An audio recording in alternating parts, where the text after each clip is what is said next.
Bande onanga to lamuka. L'état est mauvais. To lamuka. Pendant que je suis en train de parler, d'autres monde ça la semaine passée zongelingai. Un enfant, moi moko ya moke. Moi nana zaki pena kata motema. Mais bizarrement, en fait, c'était une vision. Bizarrement, pendant que l'enfant Azokoufa, il s'est retrouvé à la porte en fer. Certainement, quand moi, la moqué la porte en fer, oui. Ce que, pendant que l'événement n'est pas salima, Bazo la kisanga, comment est-ce que cet enfant était ensorcelé? Cet enfant était ensorcelé dans le film, dans l'image, au banaka batalaka, bande ko sata na koti partout. Yango ya maman il faut sambelaka, papa il faut sambelaka. Au couvre bano na makila na Yesu. Bomoni babiloko bano batalaka. Bomoni babiloko o bana o batalaka na ba TV na banini. Bande ko sata na baby sinyo so sata na koti partout. Kuna tokoya na continuer na sur la musique. Moi nazobi na danse. Azobi na libolongo. Azobi na mabolongo to ebi lelo. Banzembo koma oyemba makaka ya salite. Banzembo koma oyemba mezalaka banzembo moko ya mabe. Banzembo tel que limbele na 12h, limbele na 15h, limbele na 20h. Banzembo tel que mama pesa singa, sima, papa beta tonga.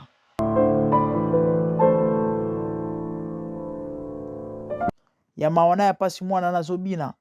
Bato baza zinga ne ba obetele maboko, ba batongo mikolo. Génération sacrifiée. Génération inconscient. Inconscient, c'est tellement la vie à ba jeune. Barosa nini bandeko. Barosa nini lobby. Barosuka bata ba bombe. Barosuka batu ya ba agene. Zambe na boya. Olati kemo vandina bo santu.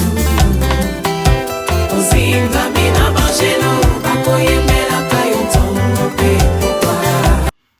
Mbote balandia MDG de TV mafuta sika izalinga webino mère Dorcas la grande dame mais kaka ndenge to mesana ko ya ko pesa ba news pe ko pesa toli lelo to lisusu bandeko kaka poto solola mboko esi ekufa eloko ko boma ezala lisute ti alobango na tina Bible zoloba lorsque la tête est malade c'est tout le corps qui souffre. Bandeko, mon pays va très mal. Toyebi mambole karana Congo, na ba département, na ba domaine nyonso, na ba paramètres nyonso. Ya mawa ya pasi koleka makasi mingi ezake jeunesse. Lelo bandeko eza sacrifié komona makambo ko salema na vie ya ba jeune y compris bana tout ce qui est bilenge ezaka pasi pe mawa. Boebi jeunesse ezalaka avenir ya lobby. Jeunesse ezalaka avenir à lobby. Bango de sengeli bazo relève. Vous comprenez? Ya ba ba précéder bango. Mais malheureusement lelo oyo tozana ba jeunesse tozana jeunesse moko oyo eza vraiment inconscient et zo keneka na ko se sombrer ou encore ko tapena na kati ya gouffre par rapport ya ba je sais pas on appelle ça comment ba dépravation ba mère c'est na ba maramususu mususu ko salema bande ko ngai eza mamingi eza pasi na bande ko leka sur TikTok namoni une jeune fille une petite fille une fillette je dirais et tout le monde a bilili arobina banzembo ya makamba salité musique otokoma nango lelo yango wana musique otokoma nango lelo e koma kaka ba makamba salité bande ko mwana na azobina mabolongo mibale mabolongo moko libolongo mwana moke bandeko mwana moke mesiko bozo kango na sango ifo mona danse ka ne bozo mona bilili aza ko simba libolongo aza ko simba mabolongo bandeko aza ko kita akomata cette fille ou encore cette fillette boka moite lobi soki bomoni asuki na balabala en train de faire la prostitution et boka moite bokolimbisa peut-être ça peut choquer mais c'est ça la vérité makomezo lo balangai que l'enfant laisse déjà voir par ses actions si sa conduite sera pure ou encore mauvaise, si sa conduite sera pure ou ou encore mauvaise. Mwana kaka na nzela ya ba action to amakambo ko sala elakisaka to pe déterminaka ce que sera cet enfant. C'est la Bible qui le dit. Yango boko mona lelo oyo bokota na réseaux sociaux bozomi tuna toza wapi, c'est quel monde ça? O mboka ndenge nini o bato bakofinga na bamakambo salite oyo ekobima na monoko mutu te, eza tellement lourd, tellement kilo bokoyoka yango te na matoi ebeta bakake bato bakosala badirect balive me ba insulte bokota na batiktok bomona, c'est vrai na bayoutube mpe tomonaka mona yango mais mikolo tellement tiktok nde moto esa succès bainsulte oka ya salite moto aofinga mutu bazwani likambo na moninga to na je sais pas camarade to nani songolo baza na barando abanda kofinga mutu bazwani ne problème afingi mama ya mutu wana afingi tata ya mutu wana afingi koko ya mutu wana. Oui, nayoki moko azofinga alobi basuki ya koko no ya mwindu do basuki wana bo comprendre suki ya wapi tellement moyen to tanga kombo wana eza te biso ozala na mwa pudeur mwa respect basuki ya koko na yo ya mwindu eza soki nini soki nini soki nini. Donc ya mama na yo toyebi les fameux insultes ou encore injure ya mama na yo ya tata na yo au fait naomi tuna bazalaka na ba famille. Effectivement oui, parce que moto abotamaka na nzete aza te ata soki baboti oyo babota yo bakufa mama kufa tata kufa bozalaka na banoko te bozala na baoncle te bapapa leki na bapapa kulutu bazalaka te bakousin bacousine bayaya ata ya mosika bazalaka te bazalaka na batelefone te bakota ya réseaux sociaux te. Bandeko eza mawa eza pasi soki naye kosala émission oyo ezaka mpona ya kobeta se te koloba na baboti ke éducation ya bana éducation ya bana lelo na génération tozali baboti ebele baéchoué mission ebele bakoéchoué bamission na bango parce que éducation bandeko ezala devoir ya baboti.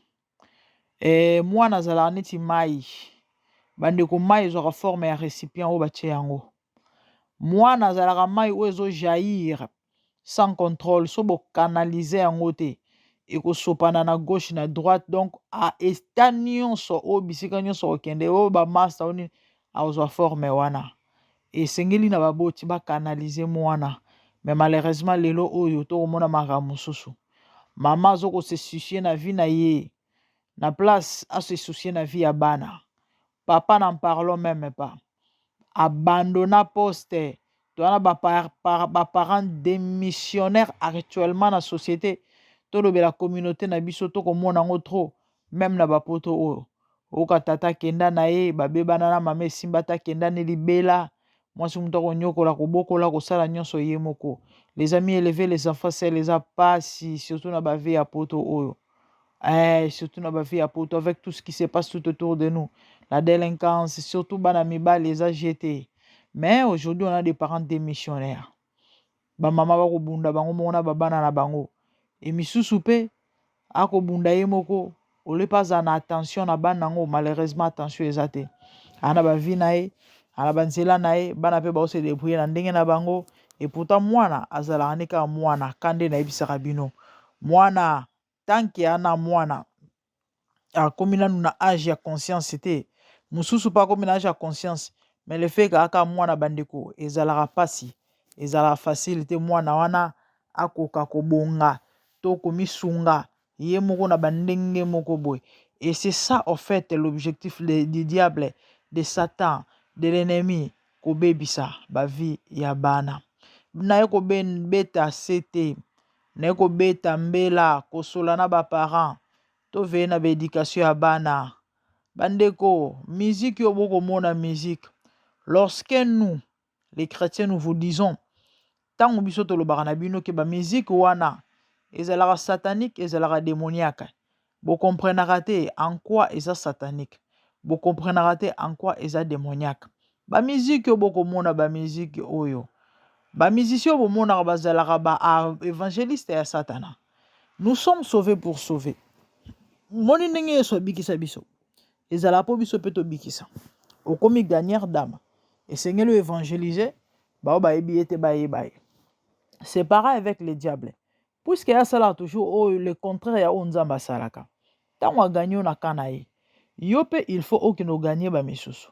Et la ba musicien nyonso bomonaka. O ba yembelaka mokili. O ba yembelaka mwasi.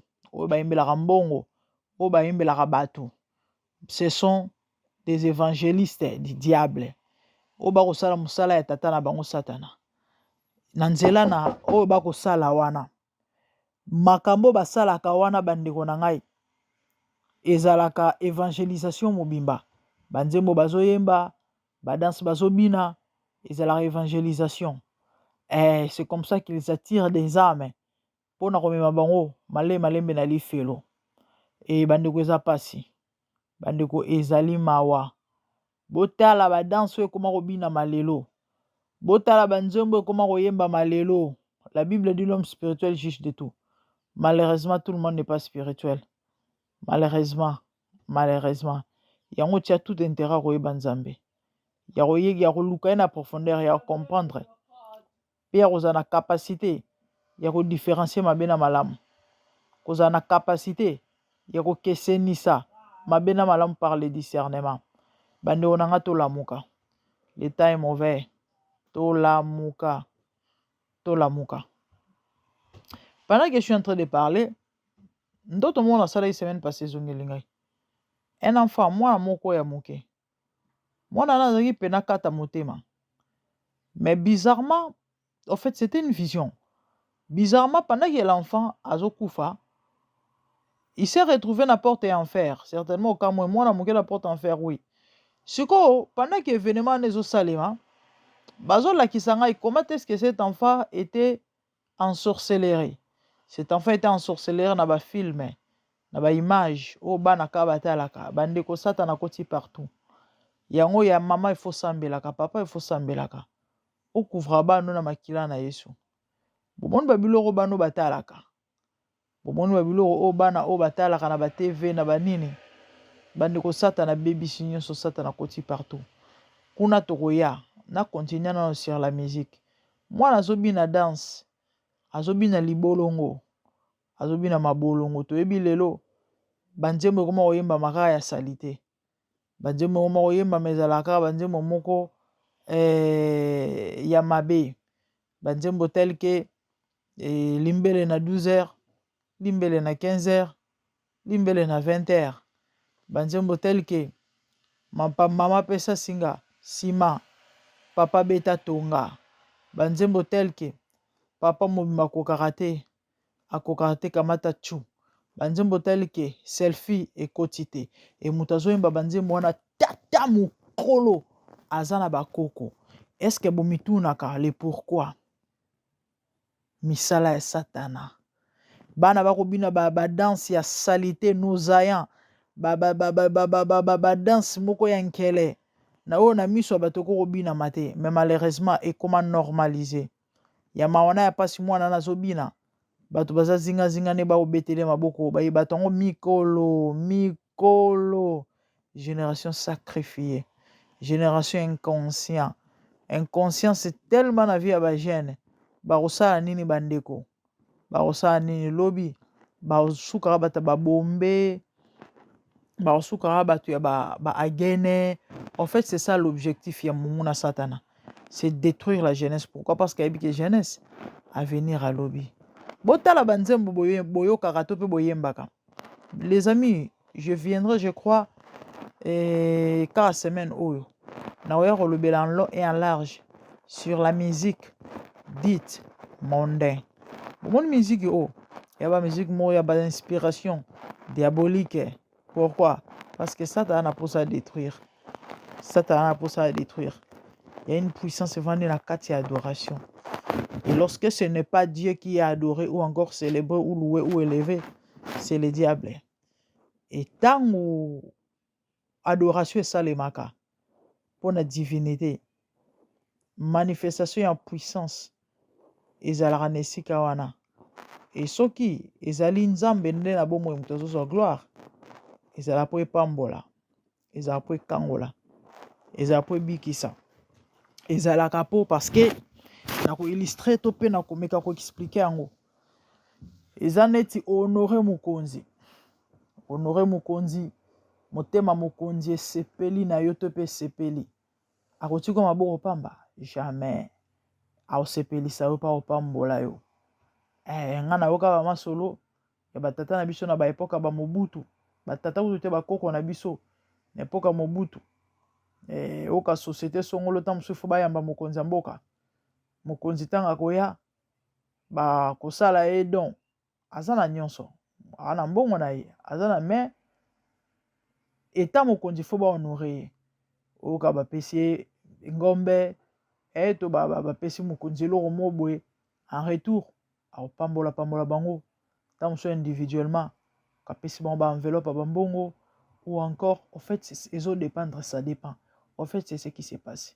Yango na koloba no ndeko na ngai, développer vie ya adoration na vie na yo, développer vie ya adoration, okomona comment est-ce que nzambe abana kozwa charge na yo, parce que yo ozo honore ye, yo ozo kumisa ye, yo ozo célébrer ye. Boyebi mino bato ya mokili nde tozalaka,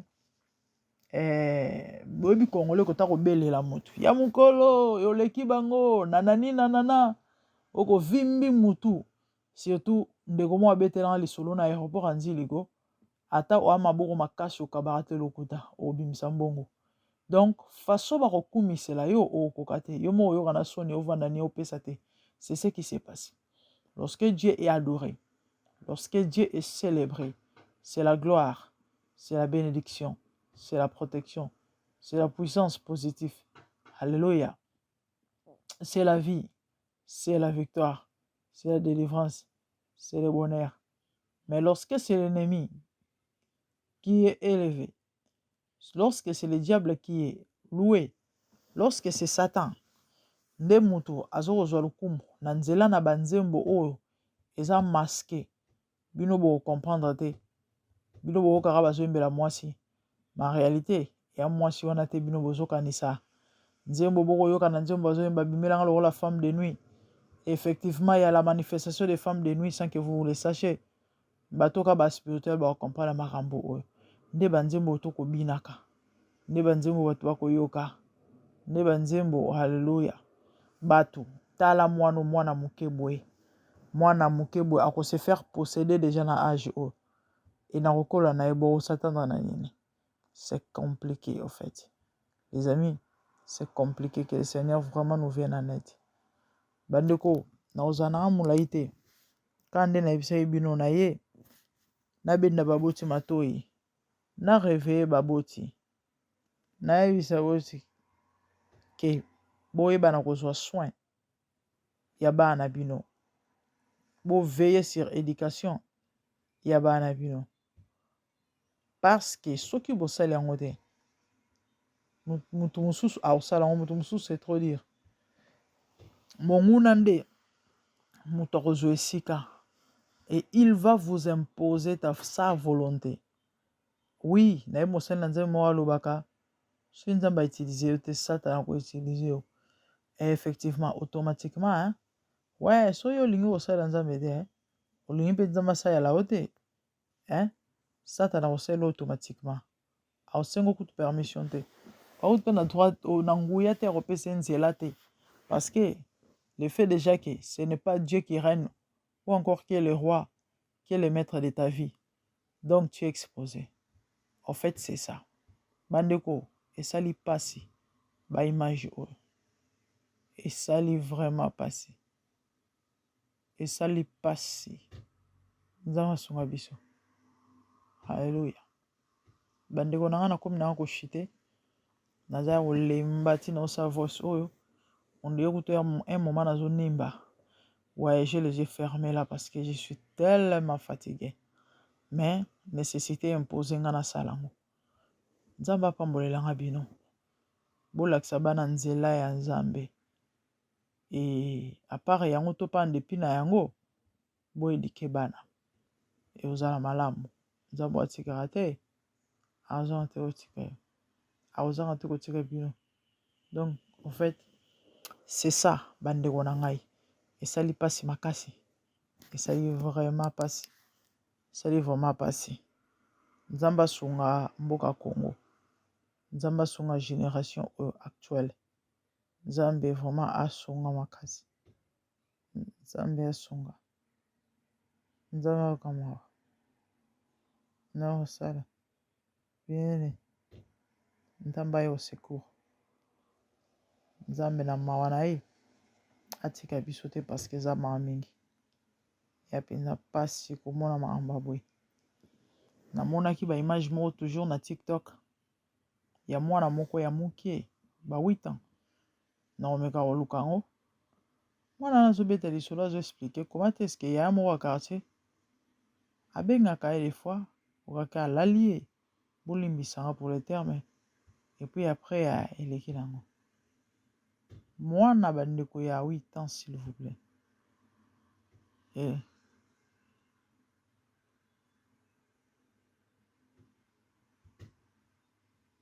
bandeko bolimbisa ngai namoni bilili ya mwana moko ya ba 8 ans mwana wana aza kobeta lisolo kande nayebisi bino ya yaya moko ya quartier des fois abengaka ye na coin oyoka bimi na ye apesi soki mwa 100 francs soki 500 francs et des fois akozwa ye abimi na ye apesi mbongo te et la petite fille est en train d'expliquer bandeko mwana ya 8 ans s'il vous plaît 8 ans s'il vous plaît donc azwa na ye je azwa na ye goût soki eloko oyo esalenga mawa na mpasi eza ntango azoloba nayebi te ezalaki na circonstance nini to mpe nini etindaki ke abeta lisolo wana esali ke en fait bato bazali tout autour na ye bazotuna bamituna moko bandeko na nga na mawa na kanda mwana mwasi moko azalaki wana azotuna ye bolimbisa ngai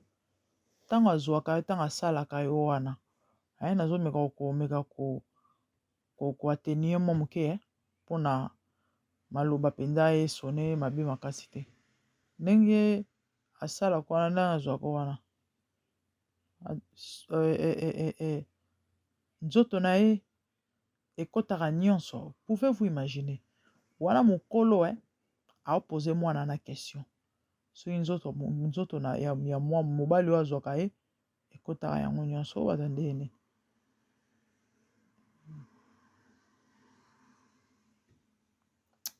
nzambe aokela biso bandeko na nga bolimbisi na suki na nga parceke ntina osala baimage émission oyo bolimbisa voice oyo nazonimba naonimba donc nalingi bino mingi que le Seigneur vous bénisse quant à moi je vous vois prochainement de bonnes choses merci